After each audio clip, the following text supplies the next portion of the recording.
எபிரேயர் 11ஆம் அதிகாரம் முதல் 3 வசனங்களை நாம் மீண்டும் வாசிக்கிறேன். விசுவாசமானது நம்பப்படுகிறவர்களின் உறுதியும் காணப்படாதவர்களின் நிச்சயமாயிருக்கிறது. அதனாலே முன்னோர்கள் நற்சாட்சி பெற்றார்கள். விசுவாசத்தினாலே நாம் உலகங்கள் தேவனுடைய வார்த்தையினால் உண்டாக்கப்பட்டதென்றும் இவ்விதமாய் காணப்படுகிறவைகள் தோன்றப்படுகிறவைகளால் உண்டாகவில்லை என்றும் அறிந்திருக்கிறோம் என்பதை. இந்த செய்தியினுடைய தலைப்பு விசுவாசிகளும் விசுவாசமும். விசுவாசிகளும் விசுவாசமும். நாம் எபிரேய புத்தகத்திலிருந்து கடவுளுடைய வார்த்தையை நாம் சிந்தித்துக் கொண்டு வருகிறோம். எபிரேய புத்தகத்தினுடைய பின்னணியை நாம் அறிந்திருப்பது மிக அவசியம். மீண்டுமாக நாம் ஞாபகப்படுத்த வேண்டும். கிபி 60 முதல் 70 இடைப்பட்ட காலத்தில் 1ஆம் நூற்றாண்டு கிறிஸ்தவர்கள் திருச்சபையாக தேவனை ஆராதிக்கிறார்கள். சுவிசேஷம் அறிவிக்கப்படுகிறது, யூதர்களுக்கு அறிவிக்கப்படுகிறது. அந்த யூதர்கள் சுவிசேஷத்தை கேட்டு ரட்சிக்கப்பட்டு சபையில் கிறிஸ்தவர்களாக மாறுகிறார்கள். அந்த நேரத்தில் ரோமர்களாலும் யூதர்களாலும் அவர்கள் உபத்திரப்படுத்தப்படுகிறார்கள். ஒரு பக்கம் பார்க்கும் பொழுது ரோம அரசாங்கம் அந்த திருச்சபையை எதிர்க்கிறது. இன்னொரு பக்கம் யூதர்கள் அந்த விசுவாசிகளை உபத்திரப்படுத்துகிறார்கள். இந்த பாடுகள் மத்தியில், இந்த சோதனைகள் மத்தியில் என்ன நடக்குதுன்னு சொன்னா, சபையில் உள்ள ஒரு சில யூத விசுவாசிகள் மீண்டுமாய் பயந்து தன் பழைய வாழ்க்கைக்கு திரும்புகிறார்கள். அரசாங்கத்திற்கும் யூதர்களுக்கும் பயந்து மீண்டுமாய் மோசேயினுடைய பழைய சடங்குகளுக்கு திரும்புகிறார்கள். மீண்டுமாய் ஆசரிப்பு கூடாரத்திற்குரிய பலிகளை அவர்கள் செலுத்த ஆரம்பிக்கிறார்கள். தேவாலயத்திற்கு சென்று அங்கு தன் பாவங்களுக்காக மீண்டும் மிருகத்தை பலி செலுத்துகிறார்கள்.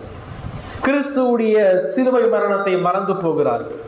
அவர்கள் கிறிஸ்துவை கவனித்து பார்க்காமல் கிறிஸ்துவை நிழலாட்டமாய் காண்பிக்கிற பழைய ஏற்பாட்டினுடைய சடங்குகளுக்கு திரும்புகிறார்கள். இன்னும் சில விசுவாசிகள் இந்த பின்மாற்றத்திற்கு செல்லும் ஆபத்தான நிலையிலே காணப்படுகிறார்கள்.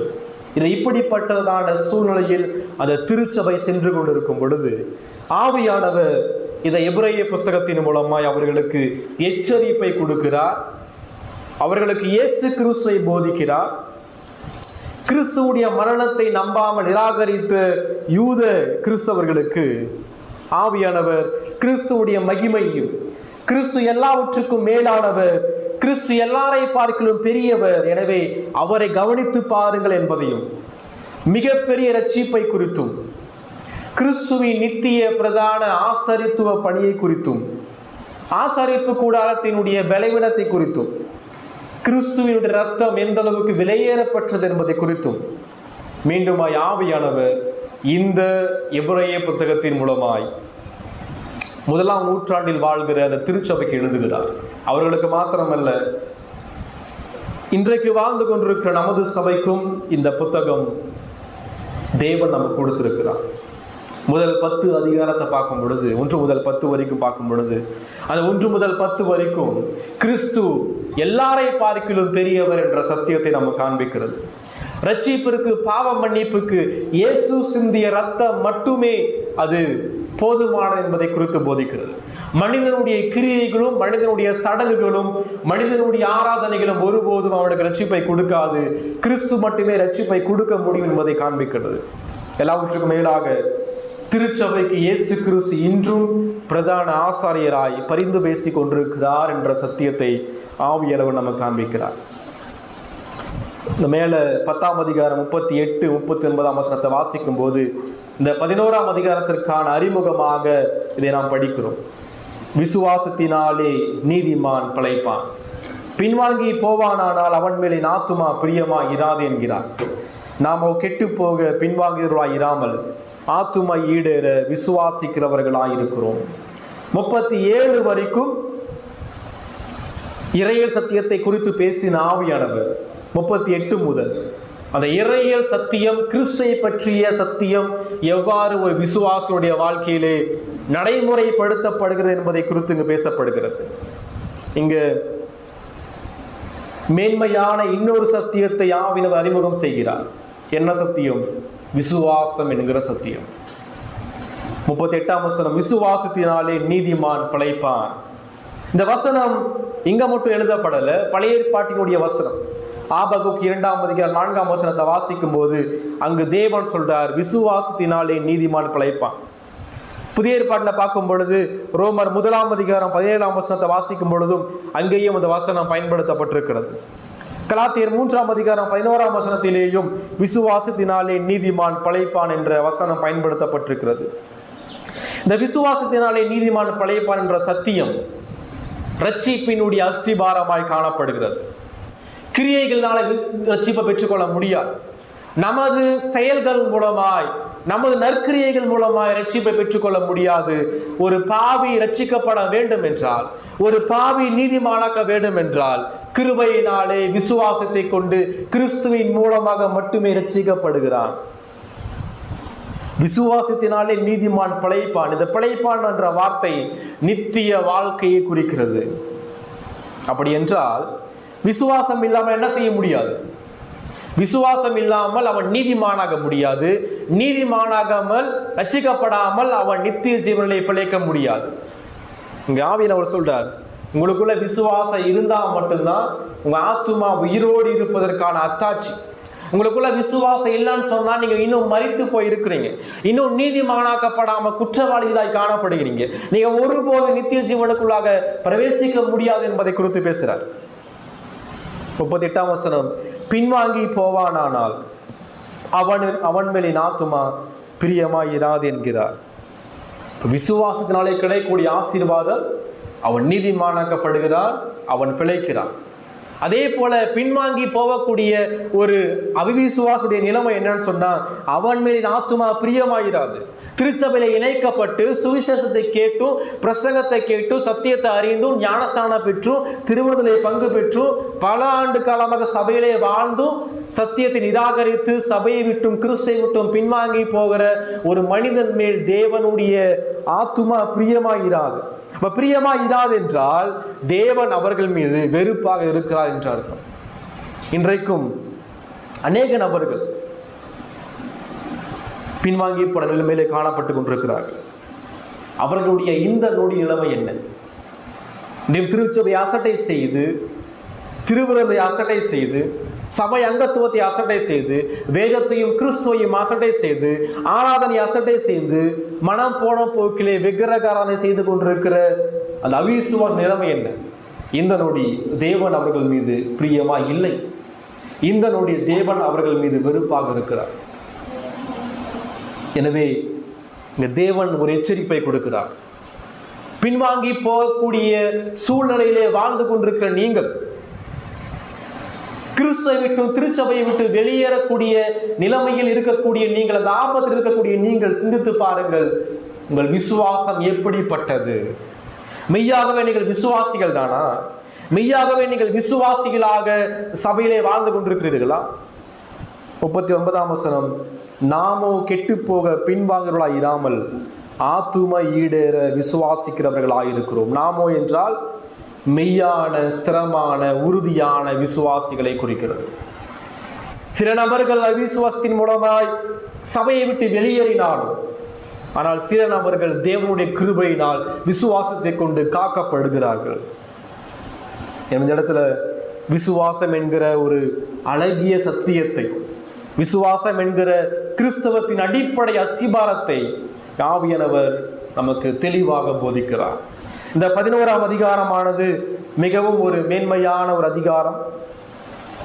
இந்த 11ஆம் அதிகாரத்தில் விசுவாசம் என்ற வார்த்தை 24 முறை பயன்படுத்தப்பட்டிருக்கிறது. நம் முழு எபிரேய புத்தகத்திலும் விசுவாசம் என்ற வார்த்தை 33 முறை பயன்படுத்தப்பட்டிருக்கிறது. இந்த 11ஆம் அதிகாரத்திலே மாத்திரம் 24 முறை பயன்படுத்தப்பட்டிருக்கிறது. இந்த 11ஆம் அதிகாரத்தில் பழைய ஏற்பாட்டினுடைய விசுவாசிகள் எவ்வாறு வாழ்ந்தார்கள் என்பதை குறித்து பேசுகிறது. காரணம் என்னன்னு சொன்னா, இது யூதர்களுக்கு எழுதப்படுகிறது. யூதர்களுக்கு பழைய ஏற்பாடு அத்துபடி. யூதர்கள் பழைய ஏற்பாட்டை கரைத்து குடித்தவர்கள். அவர்களுக்கு பழைய ஏற்பாட்டில் உள்ள அவர்கள் மதிக்கத்தக்க நபர்களை காண்பித்து அவர்கள் எவ்வாறு கிறிஸ்துவை விசுவாசித்தார் என்பதை குறித்து ஆவியானவர் பேசுகிறார். பழைய ஏற்பாட்டினுடைய பரிசுத்தவான்களை காண்பித்து நம்முடைய விசுவாசத்தை அவர் ஊக்குவிக்கிறார். இங்க பார்க்கும் பொழுது ஆபேல் முதல் ஆரம்பிக்கிறார். 4ஆம் வசனத்துல வாசிக்கும் போது விசுவாசத்தினாலே ஆபேல். அப்ப ஆபேல் ஆரம்பிச்சு ஆபேல் எவ்வாறு விசுவாசித்தான், ஆபேலுடைய விசுவாசம் எப்படிப்பட்டது, அடுத்தது ஏனோக்கு, நோவா, ஆபிரகாம், ஈசாக்கு, தாவீது, மோசே, இவர்கள் எல்லாம் எவ்வாறு விசுவாசித்தார்கள், சோதனைகள் மத்தியிலும் போராட்டத்தின் மத்தியிலும் இவருடைய விசுவாசத்தை தேவன் எவ்வாறு பாதுகாத்தார் என்பதை குறித்து இந்த 11ஆம் அதிகாரம் பேசுகிறது. தேவன் அளிக்கும் அந்த விசுவாசத்தினால் எவ்வாறு பழைய ஏற்பாட்டை விசுவாசிகள் வாழ்ந்தார்கள் என்பதை குறித்து போதிக்கிறது. விசுவாசம் என்ன செய்கிறது? இந்த மேல 10ஆம் அதிகாரம் 38, 39 வாசிக்கும் போது, விசுவாசம் என்பது அது மனம் திரும்பாத மரித்த ஆத்துமாக்களிடம் விசுவாசம் ஒருபோதும் இல்லை. மரித்த ஆத்துமா ஒருபோதும் விசுவாசிக்காது. எபேசியர் 2:1 சொல்கிறது, அக்கிரமத்தினாலும் பாவத்தினாலும் நீங்கள் மரித்து போனீர்கள். 2 தெசலோனிக்கேயர் 3ஆம் அதிகாரம் 2ஆம் வசனம் சொல்கிறது, எல்லாரிடத்திலும் விசுவாசம் இல்லையே. அப்படி என்றால் பாவத்தில் மரித்து போன எல்லா மனிதனிடமும் விசுவாசம் இல்லை. விசுவாசத்தை தேவன் கொடுக்கிறார். விசுவாசம் என்பது கிருபையினாலே விசுவாசத்தை கொண்டு ரட்சிக்கப்பட்டீர்கள். இது உங்களால் உண்டானதல்ல, இது தேவனுடைய ஈவு. எபேசியர் 2:8. இதே எபிரேயர் 12ஆம் அதிகாரம் 1ஆம் வசனம் சொல்கிறது, விசுவாசத்தை துவக்குகிறவரும் முடிக்கிறவருமாயிருக்கிற இயேசு கிறிஸ்து. ஒரு பாவி, ஒரு மரித்து போன ஆத்துமாவில் யார் விசுவாசத்தை கொடுப்பது? நீங்களாக விசுவாசிக்கவில்லை, விசுவாசத்தை கொடுப்பது இயேசு கிறிஸ்து. விசுவாசத்தை கொடுப்பது பரிசுத்த ஆவியானவர். தமது வார்த்தையின் மூலமாய் விசுவாசத்தை மரித்த ஆத்துமாக்களுக்கு கொடுத்து ரட்சிப்பை கொடுக்கிறார். இந்த விசுவாசத்தின் மூலமாகவே நீதிமான்கள் ஆக்கப்படுகிறோம். அடுத்து இந்த விசுவாசம் கனிகளில் வெளிப்பட வேண்டும். நான் விசுவாசிக்கிறேன்னு சொன்னேன்னு சொன்னா அந்த விசுவாசத்தை எப்படி வெளிப்படுத்த முடியும்? எப்படி நான் விசுவாசத்தை காண்பிக்க முடியும்? எனக்குள்ளாக இருக்கக்கூடிய விசுவாசத்தை நான் எப்படி வெளியில் காண்பிக்க முடியும் என்றால் கனிகள் மூலமாக மட்டும்தான் காண்பிக்க முடியும். நான் விசுவாசிக்கிறேன், நான் ஒரு விசுவாசி, ஆனா என்கிட்ட எந்த விதமான ஆவிக்குரிய கனிகளை வெளிப்படலன்னு சொன்னா நான் ஒரு அவிசுவாசியா வாழ்ந்து கொண்டிருக்கிறேன். நான் ஒரு கிறிஸ்தவன், நான் ஒரு விசுவாசி சொன்னேன்னு சொன்னா என்னிடம் இருந்து ஆவிக்குரிய கனிகள் வெளிப்பட வேண்டும். என்னிடம் இருந்து வேதம் எதிர்பார்க்கிற நற்கிரியைகள் வெளிப்பட வேண்டும். இந்த 3 வசனங்களும் அடிப்படையாக நமக்கு 3 காரியத்தை கற்றுக் கொடுக்கிறது. ஒன்று, 1ஆம் வசனம் விசுவாசமாகிய அஸ்திபாரம்,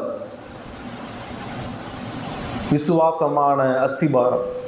2ஆம் வசனம் சொல்கிறது விசுவாசத்தினால் வரும் நற்சாட்சி.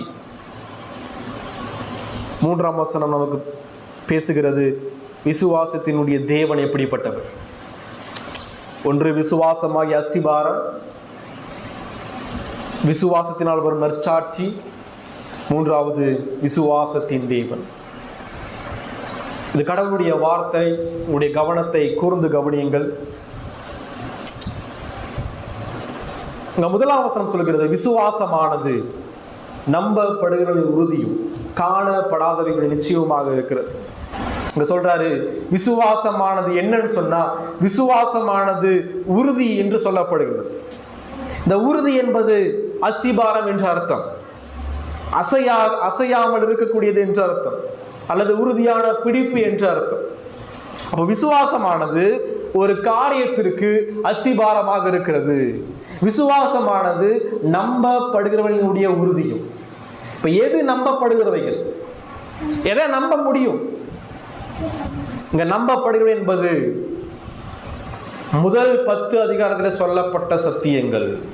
இங்க சொல்லப்பட்ட நம்பப்படுதல் என்பது அது வேத வசனம், அது பரிசுத்த வேதாகமம், அது தேவனுடைய வார்த்தை.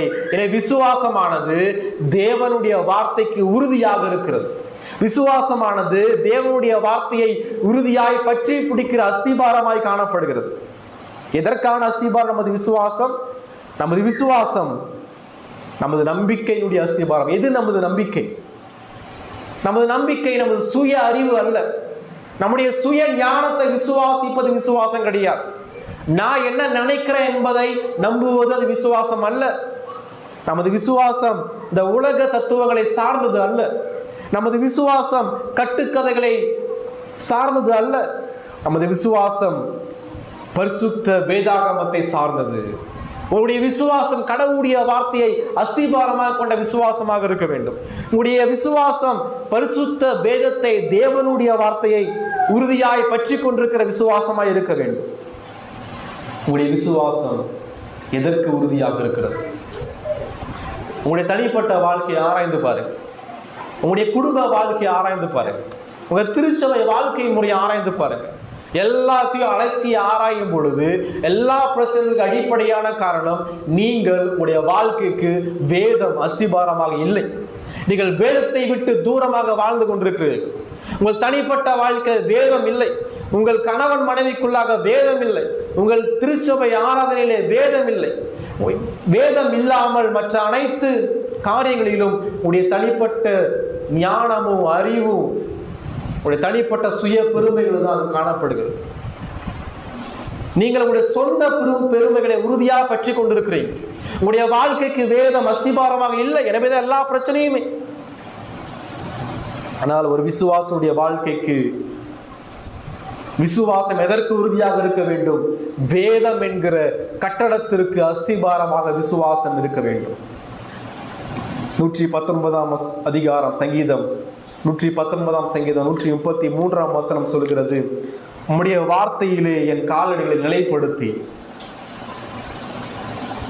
எபிரேயர் 4:12 சொல்கிறது, தேவனுடைய வார்த்தையானது ஜீவனும் வல்லமையும் உள்ளதாயும் இருக்கிறது.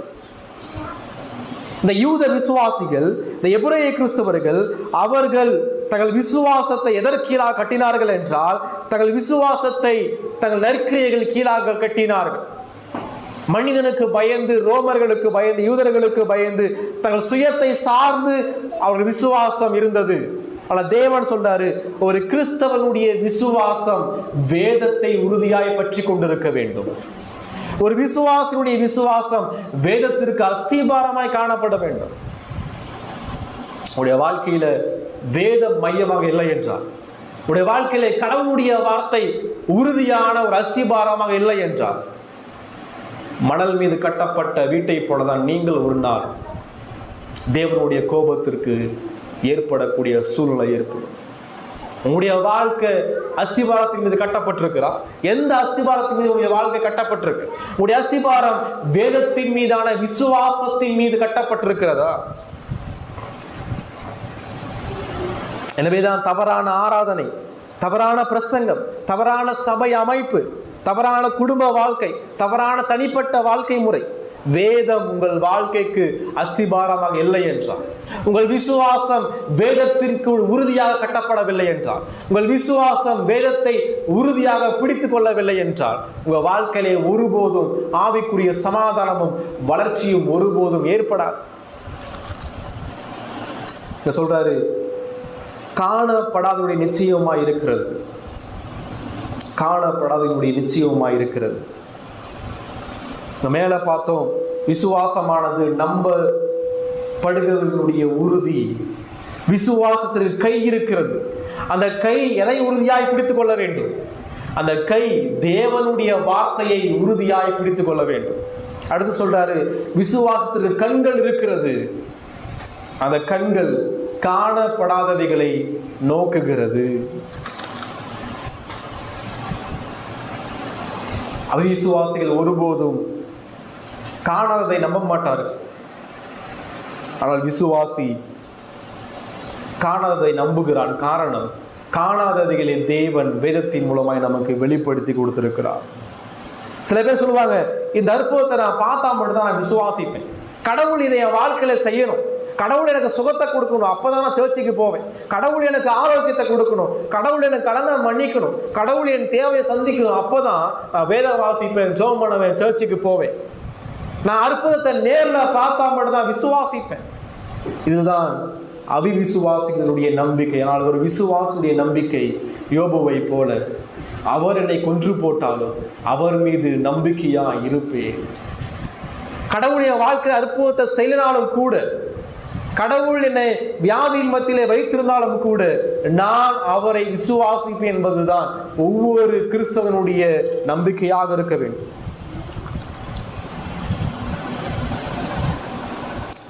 இந்த 11ஆம் அதிகாரத்தில் சொல்லப்பட்ட அனைத்து விசுவாசிகளும் அனைத்து பழைய ஏற்பாட்டு விசுவாசிகளும் காணக்கூடாதவைகளை அவர்கள் விசுவாசித்தார்கள்.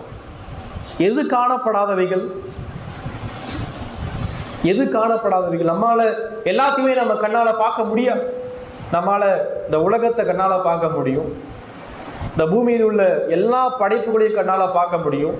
ஆனால் நம்முடைய கண்களுக்கு மறைக்கப்பட்ட காரியமும் இருக்கிறது. அது நித்தியமானது. நாம் கண்களினால் எதையெல்லாம் பார்க்கிறோமோ அதெல்லாம் கூட அழிந்து போகும். நாம் கண்களினால் பார்க்கிற அனைத்தும் ஒரு நாள் அழிந்து போகும், நிச்சயமாக அழிந்து போகும். அது நித்தியமற்றது.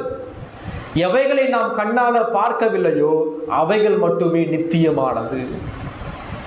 இந்த சொல்லப்பட்ட காணப்படாதவைகள் எது காணப்படாதவைகள்? இந்த பழைய ஏற்பாட்டினுடைய விசுவாசிகள், ஆபேலா இருந்தாலும் சரி, ஆபிரகாம், ஈசாக்கு, யாக்கோபு, தாவீது, மோசேவாக இருந்தாலும் சரி, இவர்களுக்கு எது காணப்படாதவைகள் என்றால் இவர்களால் கிறிஸ்துவை பார்க்க முடியவில்லை. இவர்கள் கிறிஸ்துவை முன்னோக்கி பார்த்து விசுவாசித்தார்கள். ஆனால் இவர்கள் வாழும் பொழுது இயேசு கிறிஸ்துவை கண்களினால் பார்க்கவில்லை. இயேசு கிறிஸ்துவை கண்களினால் பார்க்கவில்லை என்றாலும் இந்த அனைத்து பழைய ஏற்பாட்டு விசுவாசிகளும் இயேசு கிறிஸ்துவை விசுவாசித்தார்கள். இயேசு கிறிஸ்துவை முன்னோக்கி பார்த்து அவரை விசுவாசித்து அறிந்திருந்தார்கள். மத்தேயு 13ஆம் அதிகாரம் 17ஆம் வசனம். மத்தேயு 13:17. இயேசு கிறிஸ்து சொல்றார், அநேக தீர்க்கதரிசிகளும் நீதிமான்களும் நீங்கள் காண்கிறவைகளை காணவும் நீங்கள் கேட்கிறவைகளை கேட்கவும் விரும்பியும் காணாமலும் கேளாமலும் போனார்கள் என்று மெய்யாகவே உங்களுக்கு சொல்லுகிறேன். இப்ப பழைய ஏற்பாட்டினுடைய தீர்க்கதரிசிகள் எல்லாம் கிறிஸ்துவை பார்ப்பதற்கு ஆசை கொண்டார்கள், கிறிஸ்துவை பார்ப்பதற்கு விருப்பம் உள்ளவர்களாய் காணப்பட்டார்கள். ஆனாலும் அவர்களால் இயேசுவை பார்க்க முடியவில்லை. காரணம் என்ன? இயேசு 2000 ஆண்டுகளுக்கு முன்பாக தான் உலகத்திலே பிறந்தார். ஆபிரகாம் இயேசுவை பார்க்க ஆசையாயிருந்தான். ஆனாலும் ஆபிரகாமினால் இயேசுவை பார்க்க முடியவில்லை. ஆனாலும் இயேசுவை விசுவாசித்தான். எது காணப்படாதவைகள்? நாமும் கூட இந்த பழைய ஏற்பாட்டு விசுவாசிகளை போல இயேசுவை பார்த்தது கிடையாது. இங்க இருக்கிற நீங்களும் நான் இயேசுவை யாருமே பார்த்தது கிடையாது. ஆனா எப்படி விசுவாசிக்கிறோம்? இயேசுடைய பிறப்பை நம்ம பார்க்கல நேரில், இயேசுடைய வாழ்க்கையை நம்மளால நேரில் பார்க்க முடியல, இயேசுடைய சிலுவையை நம்ம நேரில் பார்க்கல, இயேசுடைய உயிர்த்தலை நம்மளால நேரில் பார்க்க முடியல. ஆனால் எவ்வாறு இயேசுவை விசுவாசிக்கிறோம்? எவ்வாறு காணப்படாதவராய் இருக்கக்கூடிய இயேசு கிறிஸ்துவை நாம் நிச்சயத்தோடு விசுவாசிக்கிறோம்? காரணம், அந்த விசுவாசத்தை ஆவியானவர் நமக்கு கொடுத்திருக்கிறார். நம்ம இயேசுவை நேர்ல பார்க்கணுன்ற அவசியம் கிடையாது. ஆனா விசுவாசிக்கிறோம். எப்படி? வேதம் சொல்கிறது. நமது விசுவாசம் வேதத்தின் மீது காணப்பட வேண்டும். வேதம் எதை சொல்கிறதோ அதை மட்டுமே விசுவாசிக்க வேண்டும். வேதம் சொல்கிறது இயேசு கிறிஸ்து தேவனுடைய குமாரன், இயேசு கிறிஸ்து மனுஷகுமாரன், இயேசு கிறிஸ்து ஆண்டவராக இருக்கிறார், இயேசு கிறிஸ்து படைத்தவர், அவர் ராஜா, அவர் தீர்க்கதரிசி, அவர் பிரதான ஆசாரியர், இயேசு கிறிஸ்து இன்றைக்கும் நமக்காக பரிந்து பேசிக் கொண்டிருக்கிற அதை பேசுகிறது. எனவே நாம் அதை விசுவாசிக்கிறோம். எது காணப்படாதவைகள்? கிறிஸ்துவுடைய 2ஆம் வருகை. நாம் கிறிஸ்துவுடைய 2ஆம் வருகை எதிர்நோக்கி காத்து கொண்டிருக்கிறோம். எவ்வாறு பழைய ஏற்பாட்டு விசுவாசிகள் கிறிஸ்துவுடைய 1ஆம் வருகை எதிர்நோக்கி காத்து கொண்டிருந்தார்களோ அதே போல இன்றைக்கு வாழ்கிற நீங்கள் நானும் மீண்டும் கிறிஸ்துவுடைய 2ஆம் வருகை எதிர்நோக்கி காத்து கொண்டிருக்கிறோம். எது காணப்படாதவைகள்? பரலோக ராஜ்யம், நித்திய ஜீவன்.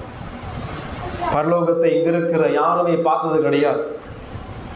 ஆனா எப்படி விசுவாசிக்கிறோம்? பரலோகம் இருக்கிறது என்பதை எது கூறுகிறது? எதன் அடிப்படையிலே பரலோகத்தை விசுவாசிக்கிறோம்? மனிதனுடைய கட்டுக்கதைகள் பேரிலேயா அல்லது மனிதனுடைய ஞானத்தின் பேரிலேயா? இல்லை. பரலோகத்தை நாம் விசுவாசிக்கிறோம். ஏன்? காரணம், வேதம் நமக்கு கூறுகிறது. வேதம் நமக்கு பரலோகத்தை குறித்து பேசுகிறது. அந்த பரலோகத்திலே இயேசு கிறிஸ்து இருக்கிறார் என்பதை குறித்து பேசுகிறது. இருக்கிற விசுவாசிகளாகிய நீங்கள் உங்களுக்கு காணப்படாதவைகளாகிய கிறிஸ்துவின் மீதும் கிறிஸ்துவுடைய 2ஆம் வருகையின் மீதும் பரலோகத்தின் மீதும் நிச்சயம் உள்ள உறுதியான விசுவாசம் இருக்கிறதா? ஒருவேளை அந்த விசுவாசம் உங்களுக்கு இல்லை என்றால் உங்கள் அஸ்திபாரம் பலனடைந்த அஸ்திபாரமாய் காணப்படுகிறது. உங்களுடைய அஸ்திபாரம் வேறொரு மணல் மீது கட்டப்பட்டிருக்கிறது.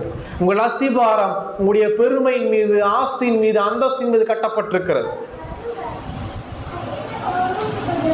விசுவாசிகளாகிய நீங்கள் மெய்யாகவே கிறிஸ்துவனுடைய பரிந்து பேசலை விசுவாசிக்கிறீர்களா? கிறிஸ்து மரித்தார், அடக்கம் பண்ணப்பட்டார், உயிர்த்தெழுந்தார், இப்பொழுது தேவனுடைய வலது பாசத்தில் வீற்றிருக்கிறார், தன் சபைக்காக பரிந்து பேசிக் கொண்டிருக்கிறார். அதை நீங்கள் விசுவாசிக்கிறீர்களா? அதை நம்மளால பார்க்க முடியல. கிறிஸ்து எப்படி நமக்காக ஜெபம் பண்றார் என்பதை நம்மளால பார்க்க முடியல. வானம் நமக்கு மறைக்கப்பட்டிருக்கிறது. இருப்பினும் அதை நீங்கள் விசுவாசிக்கிறீர்களா? கிறிஸ்து இந்த நொடி எனக்காக பரிந்து பேசிக் கொண்டிருக்கிறார். என் ரட்சிப்பிற்காக, என் ரட்சிப்பு நிறைவேறும்படி, என் பரிசுத்தமாகுதலுக்காக இயேசு கிறிஸ்து இந்த நொடி பிதாவிடம் ஜெபித்துக் கொண்டிருக்கிறார் என்ற விசுவாசம் உங்களுக்குள்ளாக இருக்கிறதா? பழைய ஏற்பாட்டில் பார்க்கும் பொழுது, தேவாலயத்தில் ஆசரிப்பு கூடாரத்தில் பார்க்கும் பொழுது, ஒவ்வொரு வருஷமும் பிரதான ஆசாரியன் மகாஸ்தலத்திற்குள்ள பிரவேசித்து பலி செலுத்தி ஜனங்களுக்காக வேண்டிக் கொள்ளும் பொழுது, அந்த பிரதான ஆசாரியனை வெளியில் உள்ள ஜனங்கள் பார்க்க முடியாது. உள்ள என்ன பண்றான் என்பதை வெளியில் உள்ள ஜனங்கள் பார்க்க முடியாது. காரணம், திரை மறைக்கப்பட்டிருக்கும். ஆனால் உள்ள போன பிரதான ஆசாரியனை பார்க்க முடியலாலும் கூட வெளியில் உள்ள ஜனங்கள் அவரை விசுவாசிப்பார்கள். எனக்கான ஆசாரியன் உள்ள இருக்கிறார் என்பதை நம்புவார்கள். திரை மறைக்கப்பட்டாலும் அவர்கள் கண்களினால அவனை பார்க்க முடியலாலும் கூட அவன் மீண்டும் வெளியே வருவான் என்ற விசுவாசம் அவர்களுக்குள்ளாய் காணப்பட்டது. அதே போலதான் நித்திய பிரதான ஆசாரியராக இயேசு கிறிஸ்து நமக்காக உலகத்திலே பிறந்து, மரித்து, அடக்கம் பண்ணப்பட்டு, உயிர் தெழுந்து இப்பொழுது தேவனுடைய வலது பாசத்தில் வீற்றிருக்கிறார்.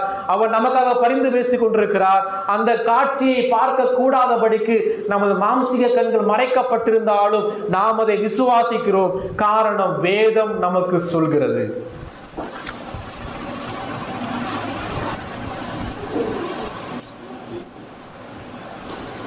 உடைய விசுவாசம் எதற்கு அஸ்திபாரமாய் இருக்கிறது? உங்க தனிப்பட்ட வாழ்க்கை, உங்க குடும்ப வாழ்க்கை, உங்க திருச்சபை வாழ்க்கை, உங்க வேலை ஸ்தலமாகிய வாழ்க்கை எதற்கு அஸ்திபாரமாய் காணப்படுகிறது? உங்களுடைய வாழ்க்கை வேதத்தை சுற்றி இருக்கிறதா?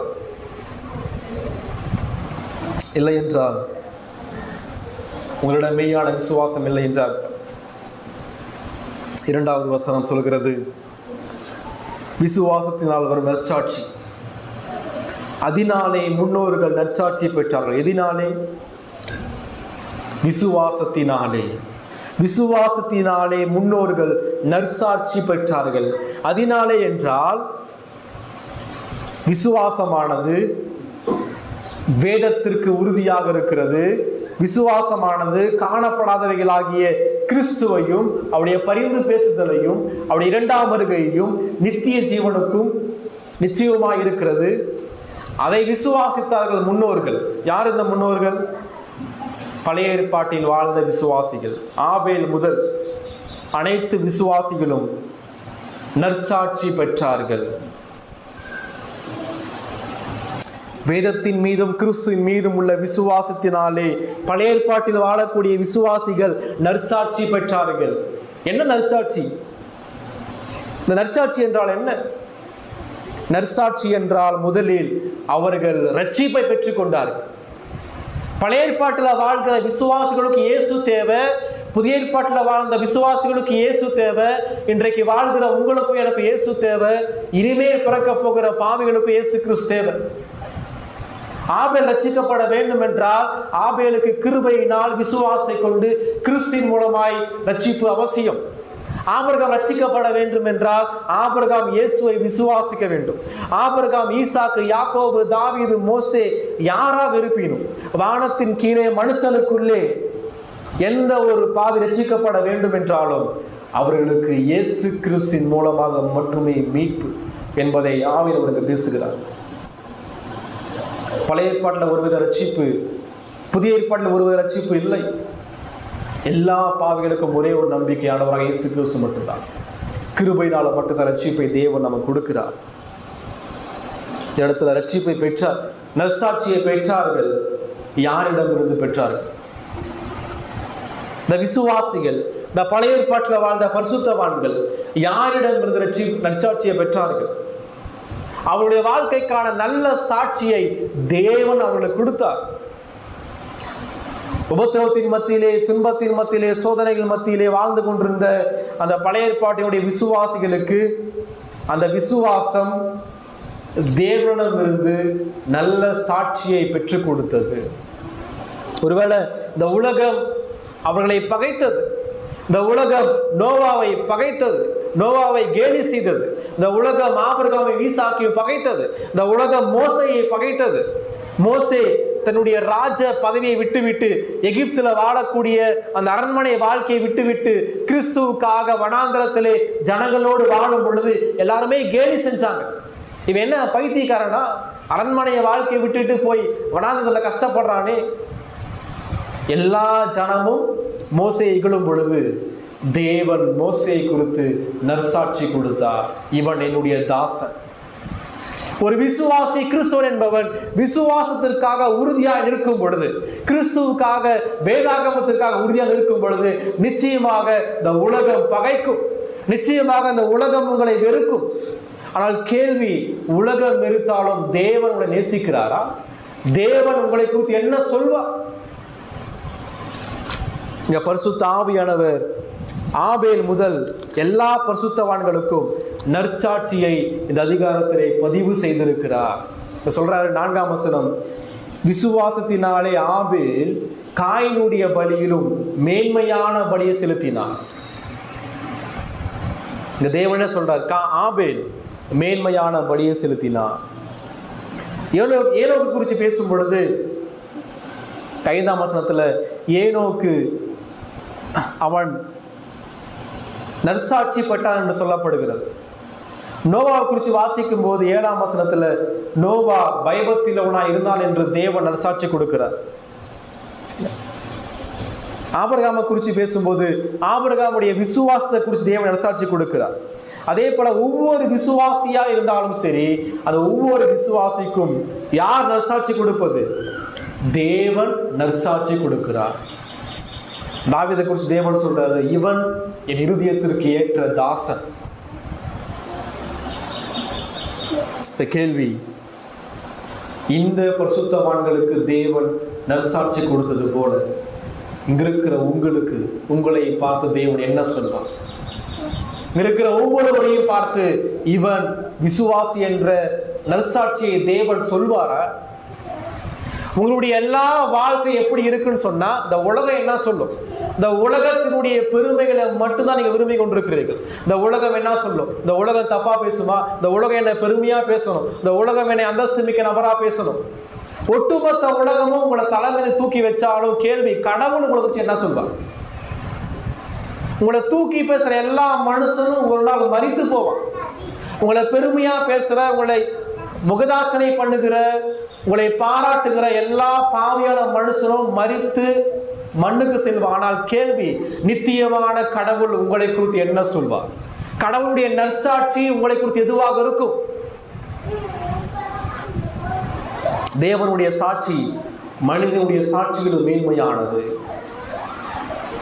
உடைய வாழ்க்கை எப்படி போயிட்டு சிந்திச்சு பாருங்க. உடைய வாழ்க்கை தேவன் என்னை குறித்து என்ன நினைப்பான் என்பதை விட மனிதன் என்னை குறித்து என்ன நினைப்பான் என்ற கவலையோடு தான் நீங்கள் வாழ்ந்து கொண்டிருக்கிறீர்கள். கடவுள் என்னை குறித்து என்ன நினைப்பார்? நான் செய்கிற ஒவ்வொரு செயல்களிலும், நான் பேசும்போது நான் பேசுகிற அந்த வார்த்தைகளை குறித்து தேவன் என்ன நினைப்பார்? நான் ஒவ்வொரு செயலையும் செய்யும் பொழுது இதை குறித்து தேவன் என்ன நினைப்பார்? என்ன சொல்வார் என்ன குறித்து?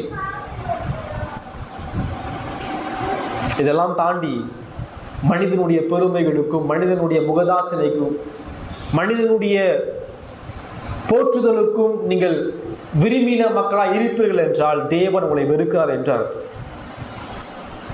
லூக்கா 16ஆம் அதிகாரம் 15ஆம் வசனம். லூக்கா 16:15.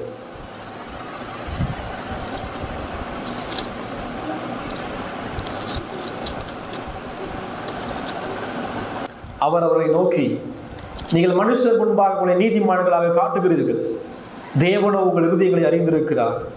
மனுஷருக்குள்ளே மேன்மையாக எண்ணப்படுகிறது, தேவனுக்கு முன்பாக அருவருப்பாக இருக்கிறது. இயேசு கிறிஸ்து தெளிவாக சொல்றார், மனிதனுடைய கண்களுக்கு முன்பாக எது மேன்மையா இருக்கோ அது கடவுளுடைய பார்வையில அருவருப்பா இருக்குன்னு சொல்லி அர்த்தம். ஆனா இன்னைக்கு என்ன செய்யறோம்னு சொன்னா, அந்த அருவருப்பானதை பற்றி கொண்டு மேன்மையானதை புறந்தள்ளி கொண்டிருக்கும். மனுஷனுக்கு பிரியமா வாழ முயற்சி செய்து கொண்டிருக்கும். தேவனுக்கு பிரியமாய் வாழ்வதை ஏற்றுக்கொள்ளாமல் விரும்பாத நபர்களாய் நாம் காணப்படுகிறோம். ஏன் இந்த விசுவாசம் இல்லை? யோவான் 5:44 சொல்கிறது. யோவான் சுவிசேஷம் 5:44 தேவனால் மாத்திரம் வருகிற மகிமையை தேடாமல் ஒருவர் மகிமையை ஏற்றுக்கொள்கிற நீங்கள் எப்படி விசுவாசிப்பீர்கள்? இயேசு தெளிவா சொல்றார். நீங்க எல்லாம் ஏன் என்ன விசுவாசிக்கலன்னு சொன்னா, தேவனால் வருகிற மகிமையை நீங்கள் ஏற்றுக்கொள்ளாமல் ஒருவரால் ஒருவர் கொடுக்கிற மகிமையை விரும்பி கொண்டிருக்கிறீர்கள். அவன் என்ன பெருமையா பேசுவானா? அவன் என்ன உயர்த்தி பேசுவானா? இது அல்ல கிறிஸ்துவ வாழ்க்கை. தேவன் என்னை குறித்து என்ன சொல்வார் என்பதுதான் கிறிஸ்துவ வாழ்க்கை. கடவுளுடைய பார்வையில் அருவருப்பா இருக்கிற நீங்கள் இந்த ஒட்டுமொத்த உலகத்தினுடைய பார்வையில மேன்மையான நபர்களா இருந்தாலும் அது நரகத்துக்கு மட்டும்தான் அவங்களை கொண்டு செல்லும். தேவன் உங்களை குறித்து சாட்சி கொடுக்க வேண்டும் என்றால் இந்த நாள் அவர் என்ன சொல்வார்?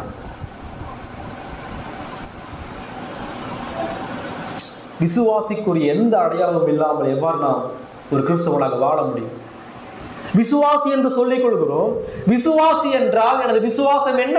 நான் எதை விசுவாசிக்கிறேன்? என் விசுவாசம் வேதத்தின் மீது இருக்கிறதா? என் கிறிஸ்தவனுக்குரிய எந்த விதமான அடையாளமுமே இல்லாம நான் எப்படி என்ன கிறிஸ்தவன் சொல்ல முடியும்? ஞாயிற்றுக்கிழமை 1.5 மணி நேரம் ஆலயத்துக்கு வருவதன் மூலமாக நான் கிறிஸ்தவன் சொல்லி நிச்சயமா சொல்ல முடியாது. நான் விசுவாசின்னு சொன்னா எனக்கான ஆவிக்குரிய கனிகள் மற்ற 6 நாளும் வெளிப்பட வேண்டும். தேவன் என்ன சொல்வார்? அடுத்தது, உங்கள் சொந்த குடும்பம் உங்களை குறித்து என்ன சொல்லும்? உங்கள் பிள்ளைகள் உங்களை பார்த்து எனது பெற்றோர்கள் நல்ல விசுவாசி என்று சொல்ல முடியுமா? உங்கள் கணவன் தன் மனைவியை பார்த்து என் மனைவி நல்ல ஒரு விசுவாசி என்று சொல்ல முடியுமா? அல்லது மனைவி கணவனை பார்த்து என் கணவன் கிறிஸ்துவை நேசிக்கிறான், வேதத்தை நேசிக்கிறான் சொல்லி சாட்சி கொடுக்க முடியுமா? அல்லது உங்களை சுற்றி இருக்கிற சமுதாயம் என்ன சொல்கிறது? இவன் திருச்சபைக்கு செல்கிறான், இவன் ஒரு நல்ல விசுவாசி, இவன் பொய் பேச மாட்டான், இவன் கெட்ட வார்த்தை பேச மாட்டான், இவன் ஏமாத்த மாட்டான், இவன் அன்புள்ளவனா இருப்பான்னு சொல்லி சாட்சி கொடுக்குதா? இதெல்லாம் இல்லைன்னு சொன்னா எப்படி விசுவாசி சொல்ல முடியும்? தேவன் உங்களுக்கு சாட்சி கொடுக்கல, உங்கள் சொந்த குடும்பம் உங்களுக்கு சாட்சி கொடுக்கல, உங்களை சுற்றி இருக்கிற நபர்கள் உங்களுக்கு சாட்சி கொடுக்கல, எப்படி நீ விசுவாசியாக வாழ முடியும்? ஒருவேளை உங்களுடைய விசுவாசம் வேதத்தின் அடிப்படையிலும் கிறிஸ்துவை உறுதியாக பற்றி கொண்டு ஆவிக்குரிய கனிகளை வெளிப்படுத்தவில்லை என்றால் தேவன் கொடுக்கிற சாட்சி அக்கிரம செய்கைக்காரரே. இதுதான். யோசித்து பாருங்க. ஒரு நாள் நாம் மரிக்க போகிறோம், தேவனுடைய நியாய தீர்ப்புல நிற்க போகிறோம். இப்ப என்னை பார்த்து கடவுள் என்ன சொல்வார்? அக்கிரம செய்கைக்காரன் சொல்லி சாட்சி கொடுப்பாரா? அல்லது என் பிதாவினால் ஆசீர்வதிக்கப்பட்டவனே உள்ளே வாரும் என்று சாட்சி கொடுப்பார்? எந்த சாட்சி கொடுப்பார்? அந்த நியாய தீர்ப்புல உலகத்துல நீங்க நம்பின எந்த மனுஷனும் பக்கம் வந்து நிற்க முடியாது. உலகத்துல நீங்க போற்றி புகழ்ந்த எந்த மனுஷனும் உங்க பக்கத்துல வந்து நியாய தீர்ப்புல உங்களை அங்க பெருமைப்படுத்த முடியாது. கடவுள் கொடுக்கிற 2 சாட்சி தான். ஒன்று அக்கிரம செய்கைக்காரனே, 2வது இவன் எனது ஆடு, இவன் ஆசீர்வதிக்கப்பட்டவன். இந்த பழைய ஏற்பாட்டினுடைய அனைத்து பரிசுத்தவான்களும் தேவனால் நற்சாட்சி பெற்றார்கள். அந்த நற்சாட்சி எங்கிருந்து வருகிறது? தேவன் தருகிறார், விசுவாசத்தின் மூலமாய் கொடுக்கிறார், வேதத்தின் அடிப்படையில் நமக்கு கொடுக்கிறார். 10 நியாயப்பிரமாணம் சொல்கிறது, கர்த்தருடைய நாமத்தை வீணிலே வழங்காதிருப்பாயாக. ஒரு விசுவாசியுடைய வேலை சத்தியத்தை கற்றுக்கொண்ட அந்த மனிதன் ஆவிக்குரிய கனிகளை மற்ற புரஜாதிகளுக்கு முன்பாக வெளிப்படுத்த வேண்டும். மற்ற உலகத்தான் பார்க்கும்போது இவன் கிறிஸ்தவன் சொல்லி சாட்சி கொடுக்கணுமே ஒழிய இவெல்லாம் ஒரு கிறிஸ்தவன் சொல்லி சாட்சி கொடுக்க கூடாது. இதுதான் கர்த்தருடைய நாமத்தை வீணிலே வழங்குவது. கர்த்தருடைய நாமத்தை வீணிலே வழங்குகிற மாய்மாலம் பண்ணி கொண்டிருக்கிற ஒவ்வொரு அவிசுவாசுக்கும் ஆபத்து மிக கொடியது. நியாய தீர்ப்பு மிக பயங்கரமானது.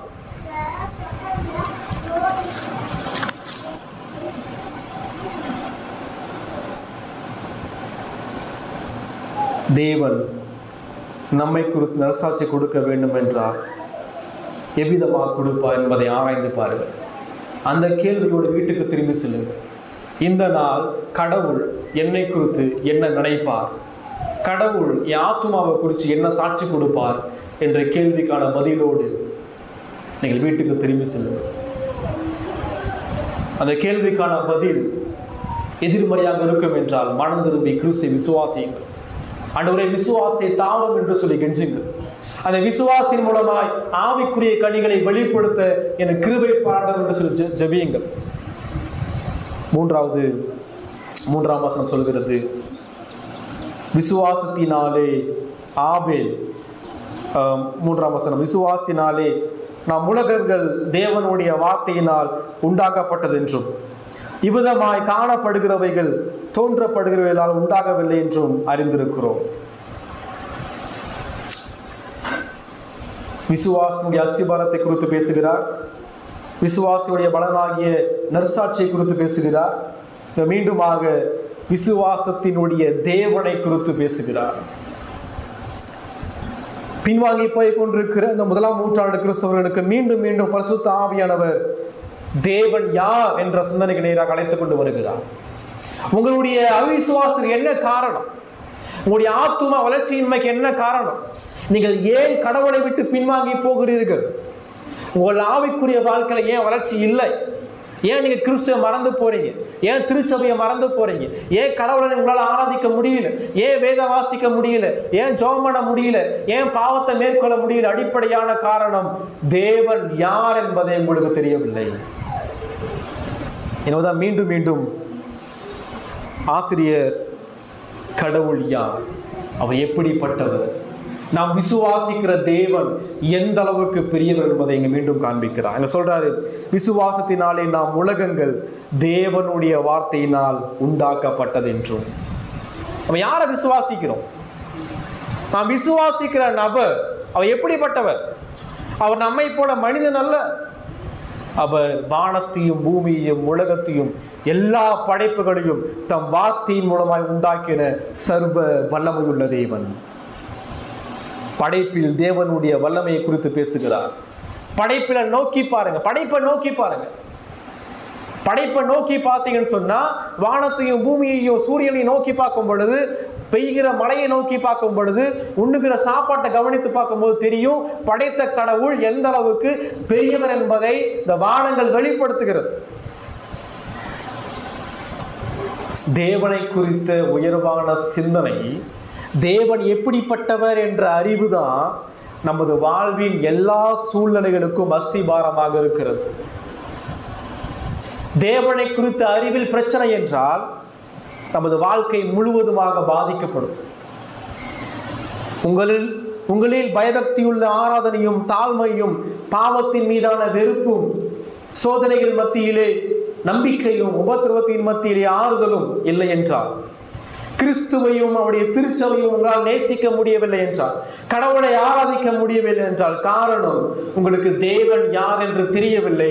கடவுளை குறித்த உயர்ந்த எண்ணம் உங்களிடம் இல்லை. கடவுள் யாருன்னு சொல்லி தெரிஞ்சா கடவுளை ஆராதிக்காம இருக்க முடியாது. கடவுள் யாருன்னு தெரிஞ்சா கடவுளுடைய வார்த்தையை வாசிக்காம இருக்க முடியாது. கடவுள் யாருன்னு தெரிஞ்சா அவருடைய நாளை அனுசரியாம இருக்க முடியாது. இன்னைக்கு ஏன் இத்தனை பேர் வரலன்னு சொன்னா, காரணம் இது கடவுளுடைய நாள், அந்த கடவுள் படைத்தவர், அவர் படைத்த பூமியில தான் நின்று கொண்டிருக்கிறோம் என்ற சிந்தனை அவர்களிடம் இல்லை. கடவுளை ஆராதிக்காத இந்த நாளில் உள்ள நபர்கள், அவர்கள் சுவாசித்துக் கொண்டிருக்கிற இந்த நொடி ஜீவனை தேவன் தான் கொடுத்து கொண்டிருக்கிறார் என்ற நம்பிக்கை அவர்களிடம் இல்லை. கடவுளை குறித்த உயர்வான சிந்தனை எனக்கு இருக்கும் என்றால், அவருடைய வேதத்தை குறித்தும் கிறிஸ்துவை குறித்தும் திருச்சபை குறித்தும் ஆராதனை குறித்துமான உயர்வான சிந்தனை நமக்கு இருக்கும். நமது விசுவாசம் யார் மீது உள்ளது?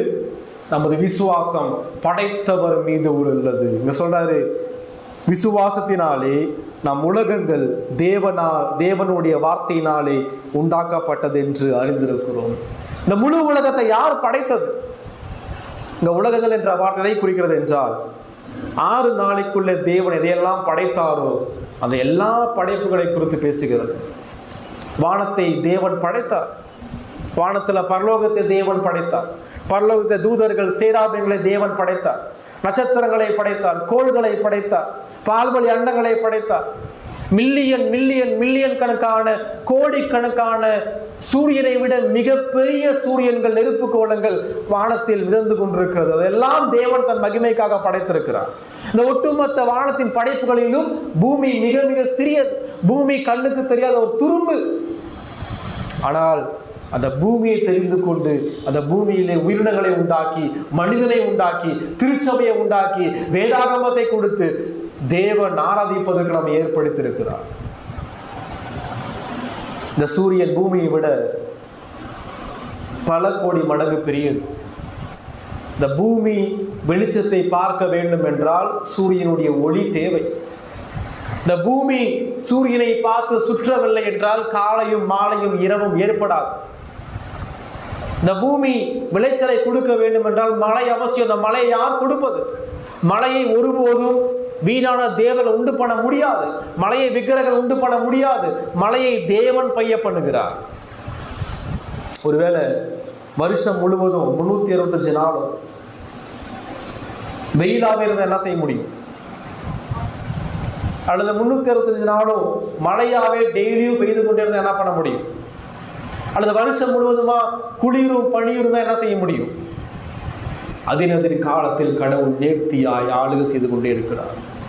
எப்போ வெயில் அடிக்கணும், எப்போ மழை பெய்யணும், எப்போ குளிர் வரணும், எப்போ விளைச்சல் ஏற்படணும், ஒவ்வொரு விளைச்சலுக்கும் ஒவ்வொரு காலத்தை தேவன் ஏற்படுத்தி கொடுத்திருக்கிறார். நவம்பர்ல விளைவிக்கிற விளைச்சலை மே மாதம் விளைவிக்க முடியாது. காரணம் என்ன? தேவன் அதற்கென்று பூமியை பக்குவப்படுத்தியிருக்கிறார். விவசாயம் செய்யற நீங்கள் எல்லாம் உங்கள் விவசாயத்தின் மூலமா கடவுளுடைய படைப்பை பார்க்குறீங்களா? உங்களுடைய கண்ணோட்டம் எல்லாம் விவசாயம் செய்யறேன், எவ்வளவு லாபம் வரும், இதுதான் ஒழிய இந்த விவசாயத்துல கடவுளுடைய ஞானத்தையும் பராமரிப்பையும் நீங்கள் பார்க்காமல் இருந்து கொண்டிருக்கிறீர்கள். உங்கள் விவசாயத்தை விளைய செய்வது நீங்கள் அல்ல, தேவன் விளைய செய்கிறார். தேவன் அறுவடையை கொடுக்கிறார். அதன் மூலமாக நீங்கள் தேவனுக்கு நன்றி செலுத்துகிறீர்களா? உங்களுக்கு உணவை கொடுக்கிற தேவனுக்கு நன்றி செலுத்துகிறீர்களா? வானங்கள் தேவனுடைய மகிமையை வெளிப்படுத்துகிறது. ஒட்டுமொத்த பூமியும் பூமியினுடைய எல்லா படைப்புகளும் தேவனுடைய மகிமையை வெளிப்படுத்துகிறது. கடவுள் சொல்றார், எப்பெல்லாம் உங்களுக்கு விசுவாசம் சோர்ந்து போகிறதோ, எப்பெல்லாம் உங்களுக்கு தேவ பயம் இல்லையோ, அப்பெல்லாம் நீங்கள் படைப்பை நோக்கி பாருங்கள். சங்கீதம் 8 சங்கீதம் 8 3 4 சங்கீதம் 8 3 4 உமது விரல்களின் கிரியையாகிய உம்முடைய வானங்களையும் நீர் ஸ்தாபித்த சந்திரனையும் நட்சத்திரங்களையும் நான் பார்க்கும்போது மனுஷனை நீ நினைக்கிறதற்கும் மனுஷகுமாரை விசாரிப்பதற்கும் அவன் எம்மாத்திரம் என்கிறேன். இந்த சங்கீதக்காரன் சொல்றார், நீர் படைத்த வானத்தையும் நட்சத்திரத்தையும் பார்க்கும் பொழுது ஆண்டவரே நான் எம்மாத்திரம், என்னை நீங்க நினைப்பதற்கு நான் எம்மாத்திரம், ஒன்றுக்குமே தகுதியற்றவன். ஆதியாகமம் 15 அதிகாரம் 5 ஆதியாகமம் 15 அதிகாரம் 5 ஆபிரகாம் விசுவாசத்தை சோர்ந்து போகும் பொழுது தேவன் அவனை காண்பிக்கிறார். அவர் அவனை வெளியே அழைத்து, நீ வானத்தை அண்ணாந்து பார், நட்சத்திரங்களை என்ன உன்னாலே கூடுமானால் அவைகளை எண்ணு என்று சொல்லி பின்பு அவனை நோக்கி உன் சந்ததி இவ்வனமா இருக்கும் என்றார். ஆபிரகாம் விசுவாசத்தை சோர்ந்து போகும் பொழுது தேவன் என்ன சொல்கிறார்? படைப்பை நோக்கிப்பார், வானத்தை நோக்கிப்பார். வானத்தை நோக்கி பார்த்தன்னு சொன்னா அவன் கடவுள் எந்த அளவுக்கு பெரியவன் என்ற சிந்தனை உனக்கு வரும். மத்திய 6 அதிகாரத்துல வாசிக்கும் போது இயேசு கிறிஸ்து சொல்றாரு, ஒன்றுக்கும் கவலைப்படாதிருங்கள். எதை கவனிச்சு பாருங்க? காட்டு புஷ்பத்தை கவனித்து பாருங்க. கடவுளுடைய படைப்பை கவனிச்சு பாருங்க. அந்த காட்டு புஷ்பத்தை யார் போஷிக்கிறது? ஆகாயத்து பறவைகளை கவனித்து பாருங்க. இங்க இருக்கிற எல்லா காகங்களுக்கும் யாரு ஆகாரத்தை கொடுக்கிறது? எல்லா பறவைகளுக்கு யார் ஆகாரத்தை கொடுக்கிறது? காட்டில் உள்ள மிருகங்களுக்கு யார் ஆகாரத்தை கொடுக்கிறது? ஒரு நாள் யானையை வீட்டில் கொண்டாந்து உட்கார வச்சு யானைக்கு நம்மளால சோறு போட முடியுமா? சிங்கத்தை வீட்டில் உட்கார வச்சு சிங்கத்துக்கு நம்மளால உணவு கொடுக்க முடியுமா? இத்தனை லட்சக்கணக்கான மிருகங்களுக்கு யார் ஆகாரத்தை கொடுப்பது? தேவன் கொடுக்கிறார். அதை கவனித்து பாருங்கள். எல்லா மிருகங்களுக்கும் ஆகாரத்தை கொடுக்கிற தேவன் தான் உங்களுக்கும் எனக்கும் ஆகாரத்தையும் பராமரிப்பும் கொடுத்து கொண்டே இருக்கிறார். அதை கவனித்து பாருங்கள். இதை கவனிச்சீங்கன்னு சொன்னா உங்க விசுவாசம் எப்படி சோர்ந்து போகும், உங்கள் விசுவாசம் எப்படி பலவீனப்பட்டு போகும், எப்படி கடவுளை விட்டு பின்வாங்க முடியும்? நீங்க படைத்த கடவுளை விட்டுட்டு ரோம அரசாங்கத்தையும் யூதனையும் பார்த்து பயந்து கொண்டிருக்கிறீங்க. நீங்க படைத்த கடவுளுக்கு பயப்படாம மனுஷனுக்கு பயந்து கொண்டிருக்கிறீங்க.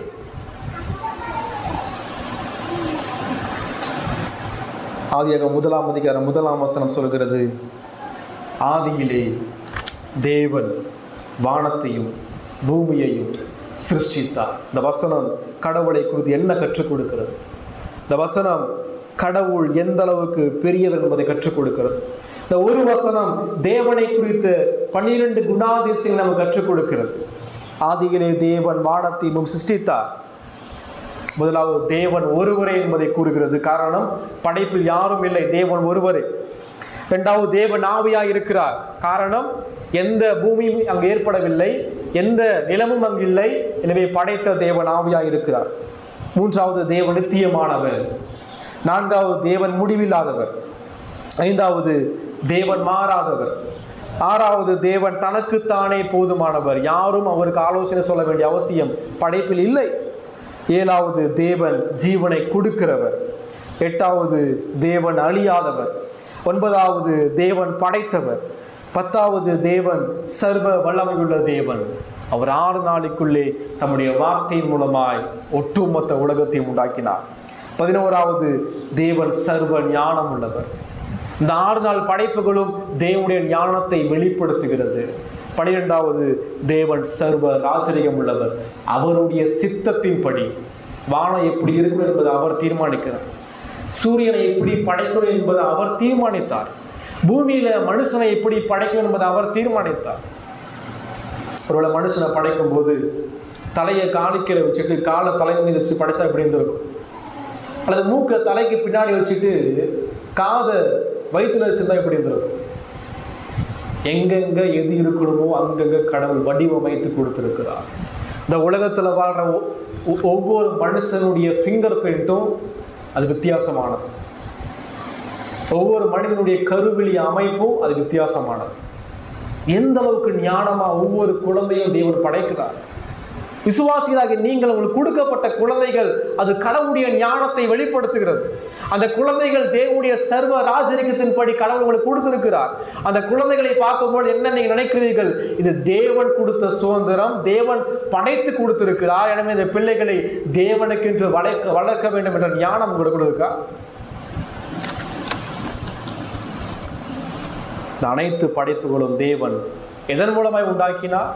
இப்ப சொல்றாரு, உலகங்கள் தேவனுடைய வார்த்தையினாலே உண்டாக்கப்பட்டது. ஆதியிலே அந்த வார்த்தை இருந்தது, அந்த வார்த்தை தேவனத்தில் இருந்தது, அந்த வார்த்தை தேவனாய் இருந்தது. அந்த வார்த்தையின் மூலமாய் எல்லா உலகங்களும் படைக்கப்பட்டது. அந்த வார்த்தை ஆண்டவராக இயேசு கிறிஸ்து. தேவனுடைய வார்த்தை என்பது ஒன்று ஜீவன் உள்ள வார்த்தை, அது இயேசு கிறிஸ்து. இரண்டாவது எழுதப்பட்ட வார்த்தை, அது பரிசுத்த வேதாகமம். எந்த படைப்புகளும் தானாய் வந்தது கிடையாது. இந்த உலகத்துல எதுவுமே தானாய் வந்தது கிடையாது. எல்லாவற்றையும் தேவன் உருவாக்கி இருக்கிறார். இதற்காக தன் மகிமைக்காக, திருச்சபையின் நன்மைக்காக உருவாக்கி இருக்கிறார். அனைத்தும் தேவனுடையது. இந்த விசுவாசம் உங்களுக்கு இருக்கா? நான் பெற்றுக்கொண்ட அனைத்தும் அது தேவனுடையது. எனவே முதலாவது கனத்தையும் மகிமையும் இடத்தையும் நான் தேவனுக்கு மட்டுமே கொடுக்க வேண்டும் என்ற விசுவாசம் உங்களுக்கு இருக்கா? இப்படிப்பட்ட அந்த மிகப்பெரிய தேவனை நீங்கள் எவ்விதமாக நினைத்துக் கொண்டிருக்கிறீர்கள்? இப்படிப்பட்ட படைத்த வல்லமையான ஞானம் உள்ள சர்வ ராஜரிகம் உள்ள தேவனிடம் விசுவாசம் எவ்விதமாக இருக்கிறது? உறுதியாக இருக்கா? நிச்சயமாக இருக்கா? அசைக்க முடியாத விசுவாசமா இருக்கா?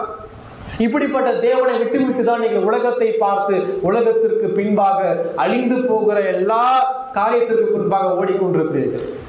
நீங்க உட்கார்ந்து யோசித்து பாருங்க. நீ எதை பெருமையா எண்ணிக்கொண்டிருக்கிறீங்களோ அதெல்லாம் கடவுளுடைய பார்வையில ஒன்றும் இல்லாம அருவருப்பான. நித்தியமான கிறிஸ்துவை நோக்கி பாருங்க, நித்தியமான பரலோகத்தை நோக்கி பாருங்க. ஒருவேளை இப்படிப்பட்டதான தேவன் மீதான விசுவாசம் உங்களுக்கு இல்லை என்றால் இப்படிப்பட்டதான தேவன் மீதான தேவ பயம் உங்களுக்கு இல்லை என்றால் மனம் திரும்புங்கள், உங்கள் பாவத்தை அறிக்கை செய்யுங்கள், கிறிஸ்துவை நோக்கி பாருங்கள். இப்படிப்பட்ட தேவன் தான், இந்த வல்லமையான தேவன் தான் தமது ஒரே பேரான குமாரனாகிய இயேசு கிறிஸ்துவை உலகத்திற்கு அனுப்பினார். இயேசு கிறிஸ்து தேவனுக்கு சமமானவர். இயேசு கிறிஸ்து பிதாவினுடைய மகிமையை உடைய தேவன். அந்த இயேசு கிறிஸ்து தான் பாவிகளுக்காக சிலுவையிலே மரித்து அடக்கம் பண்ணப்பட்டு உயிர்த்தெழுந்தார். அந்த இயேசு கிறிஸ்து தான் நமக்காக மீட்பராக, நித்திய ஆசாரியராக பரிந்து பேசிக் கொண்டிருக்கிறார். அந்த கிறிஸ்துவை விசுவாசியுங்கள். இந்த எபிரேய நிருபத்தில் இந்த யூத விசுவாசிகளுக்கான பின்மாற்றத்திற்கான காரணம் என்ன? அவர்களிடம் விசுவாசம் இல்லை. அவர்கள் மிகப்பெரிய தேவன் மீது விசுவாசம் வைக்கவில்லை. இரண்டு மேன்மையான ஜெபத்தை வேதம் நமக்கு காண்பிக்கிறது. ஒன்று மார்க் 9:24 விசுவாசத்தை பற்றி இரண்டு மேன்மையான ஜெபம், அடிக்கடி நாம் ஜெபிக்க வேண்டிய ஜெபம். மார்க் 9:24 உடனே பிள்ளையின் தகப்பன், விசுவாசிக்கிறேன் ஆண்டவரே, என் அவிசுவாசம் நீங்கும்படி உதவி செய்யும் என்று கண்ணீரோடு சத்தமிட்டு சொன்னார். இந்த ஜெபம் உங்களுடைய வாழ்க்கையில் காணப்படுதா? எப்பயாவது உங்கள் ஆத்மாவுக்கு கண்ணீர் விட்டுருக்கீங்களா? கண்ணீரோடு ஆண்டவரே என் அவிசுவாசம் நீங்கும்படி உதவி செய்யும் என்று ஜெபித்திருக்கிறீர்களா? லூக்கா 17:5